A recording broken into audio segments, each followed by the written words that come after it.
On behalf of the Professional Baseball Strength and Conditioning Coaches Society, I'd like to welcome you to the PBSCCS Podcast. I'm your host, Chris Messina.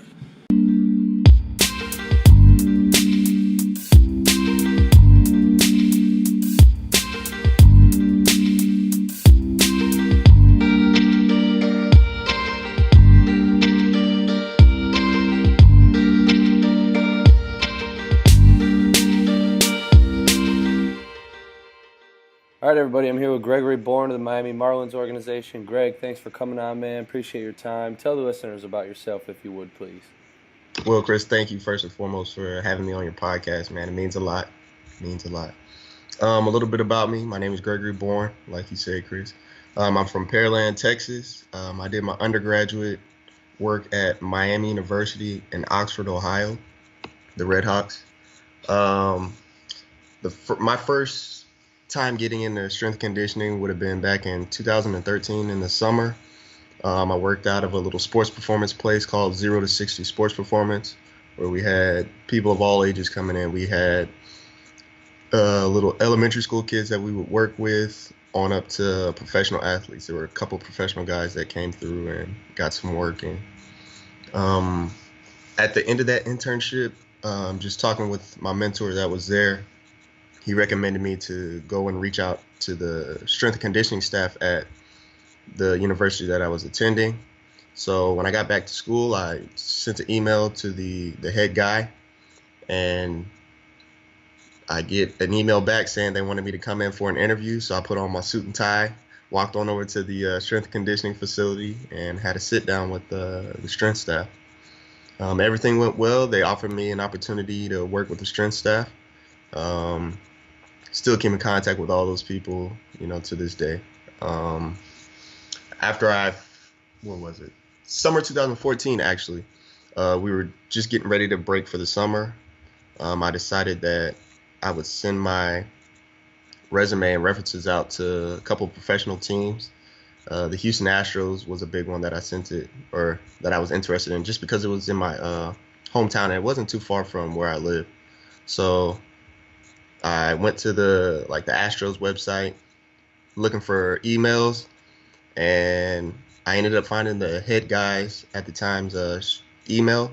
I sent him my resume and references, and next thing I know, I'm in class, and I get a call from a Houston area number, and I didn't know who it was. They ended up leaving a voicemail, and I called them back right after class, and it happened to be the minor league coordinator at the time, He went through a little interview process with me, asked me a couple questions, just tried to fill me out a little bit, see where my head was at, see if I was serious or not. That went well. The head guy ended up calling me, asked him a couple questions. He asked me a couple of questions as well. Everything worked out, and I was able to be an intern with the big league club down in Houston.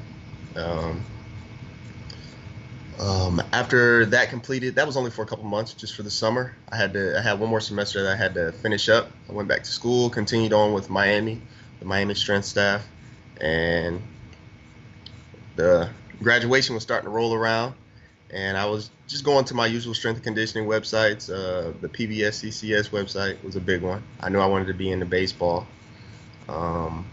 Sent my resume out to a couple of different teams. The Philadelphia Phillies were the first people to get back to me. Went through an interview process with them, and decided, hey, it feels like it's the best fit for me.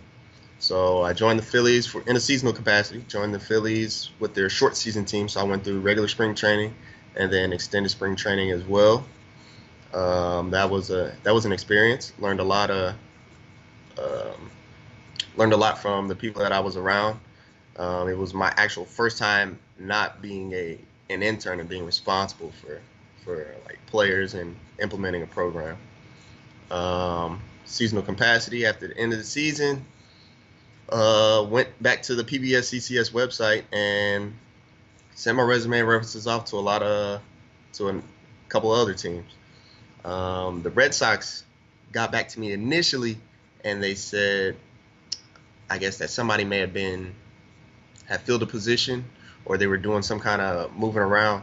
And a couple of weeks goes by, I hear from some other teams, and then I get another email from the new minor league coordinator, saying, "Hey, I got your resume and references from the previous guy, and wanted to do an interview with you."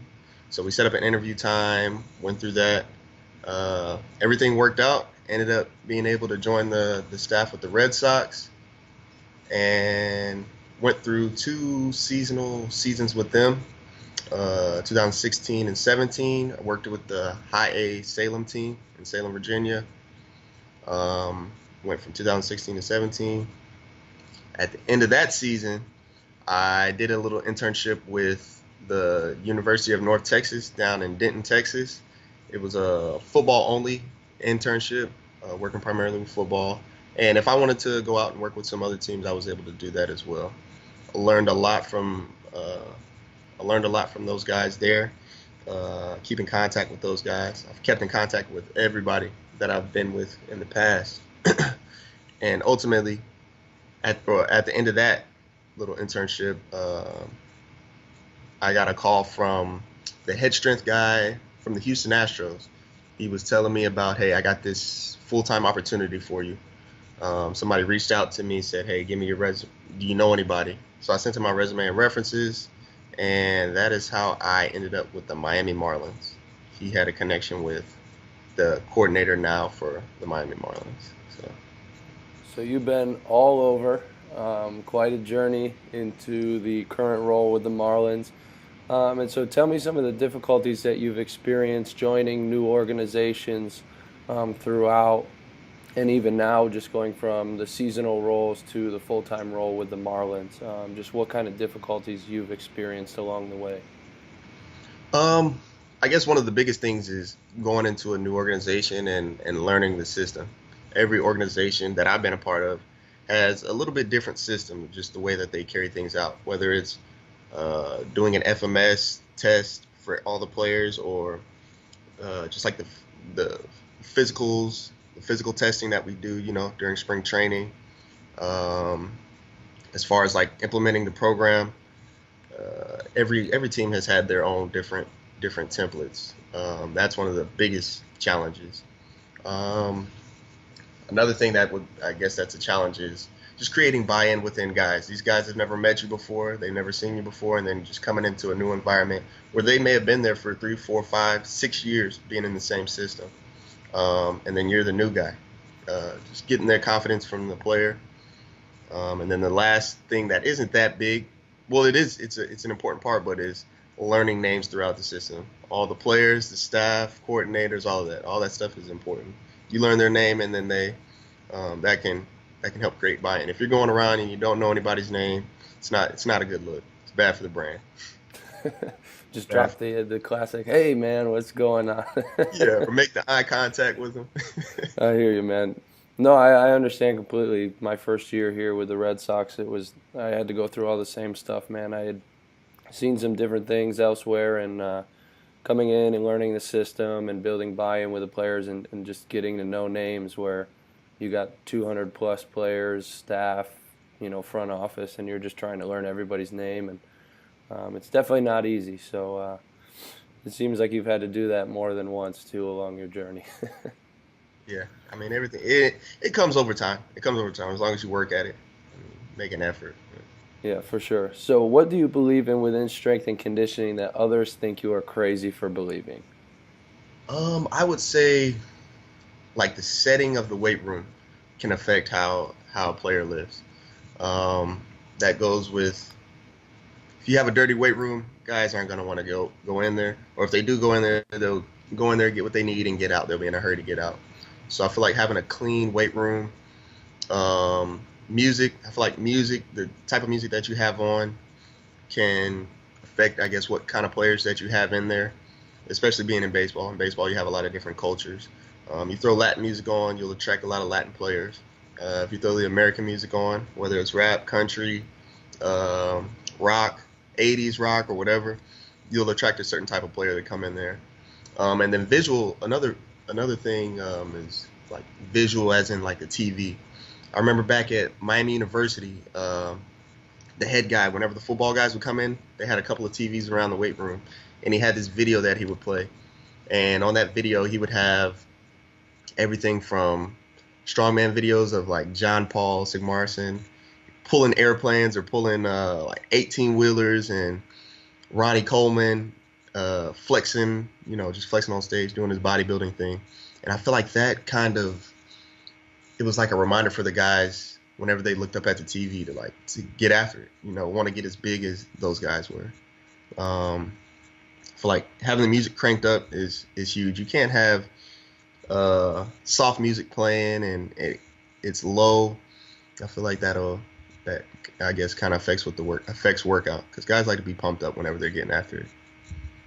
Yeah, I mean, you've probably heard it from Edgar as many times as I have. Is just the flow of the weight room really does make a difference. Like if you got a bunch of guys on one side and they're all trying to do the same thing, and you're trying to get 50 guys through a workout, it doesn't work. So the flow really does matter, and how the weight room looks.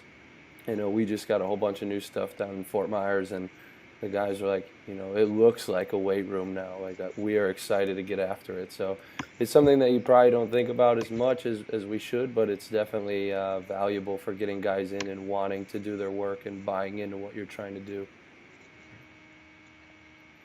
So transitioning just a little bit, what do you think makes a strength and conditioning coach successful? Maybe just in general, and then specifically in professional baseball. Okay, in general, I would say what makes a strength conditioning coach successful is being able to create, I guess, that buy-in from the staff and the players. I feel like that goes a long way. Just as far as if you're able to create buy-in, you'll be able to get the players to do what you need them to do. From a staff's point of view, if you've got that buy-in with the coaching staff, they won't question every single little thing that you do with the players. They'll have full trust in you to be able to take a guy and do what you need to do with him and be done with it. Something to be successful in baseball, I would say being able to adapt. A lot of things, you get a long season in baseball. You have rainouts, you have delays, you have double headers. You got to be able to adjust the program according to how the schedule is fit. You're not going to have the whole team come in and lift in the morning, and you have a doubleheader in a few hours. I think that just having feel and being able to adjust. Feel is huge in baseball. Yeah, it's funny because the first thing, I never really heard about having feel until I got to baseball, and then baseball is a game of adjustments. It's a cliche, but it's so true for everybody involved, not just the players, but all the staff members, the ATCs, the strength coaches. Like you said, your whole schedule, your whole plan can change the second it starts raining. Right. And you have to be able to adjust on the fly. So for sure, baseball specifically, having feel and being able to adjust is huge. So what advice do you have for others in the field? You've been all over, private setting, college setting, professional setting. You've seen it all. You've done it all. What advice do you have for others in the field? Man, I haven't done it all, but I'm working. A big thing that I learned from you is networking, getting out. And so during spring training, you have different teams that come in and different coaches or different strength coaches that come in, just going over and saying hello and asking, hey, you need anything, let us know. That's one thing that I've made an effort to do these past couple of seasons, is going over and talking and showing my face, shaking a hand, getting to know the other guy, getting to know his journey, because everybody in strength and conditioning has a different journey, has gone through different jobs, just has different backgrounds and stuff like that. So just getting over and meeting people. Also, networking is how I actually got the job that I'm in right now. Back working with the head guy with the Houston Astros. Somebody asked him if he knew a guy, and that's how I got into this job that I have. Another piece of advice is reading. Just reading books, articles, handouts, anything that you can get your hands on, strength and conditioning related. There's lots of material out there. Lots of different websites that you can access for free, and just Google. It's unlimited out there. Those are the two biggest pieces of advice that I would give. So I'm glad you mentioned that because it leads me to my next question. Where are you going for continuing ed? What books are you reading? Are you listening to podcasts, attending any seminars? Where are you going for your continuing ed? Um, I there's a couple of different websites that I go to. I go to like the Strength Performance website where they have like videos of the different colleges and different programs and what they're doing, what their weight rooms look like. They'll even have uh, interviews with like the head strength coaches. Elite FTS, they have a lot of articles on there, a lot of for different sports, for powerlifting, rugby, football, baseball, everything is on there. And then also like the NSCA website. If you're working in baseball, you got to have your CSCS. If you have your CSCS, you it's a good investment to go ahead and get the NSCA membership. You have access to a bunch of articles, videos. They have continuing education units on there as well. Um, I go to the Strength Scoop. They don't have too much, I guess, information on there. It's more so job postings and stuff like that. The PBSCCS website, there's a lot of information, a lot of articles on there about nutrition and weightlifting and the uh, different styles of lifting and training athletes in season, out of season. Um, let's see. How about books? You reading any books right now?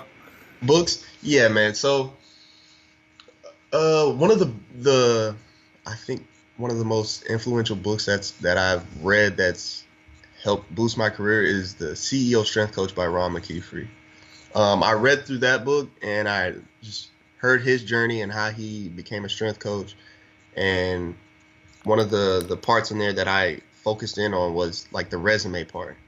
I saw how he said to like lay out your resume, and I looked at my resume and I changed it around, spiced it up a little bit, and I noticed that like when I sent it out, I actually got like responses from people. It was where in the past maybe I get a response or I don't know, maybe a missed out on an opportunity or maybe not. I don't know. Podcasts. I'm just now getting into podcasts.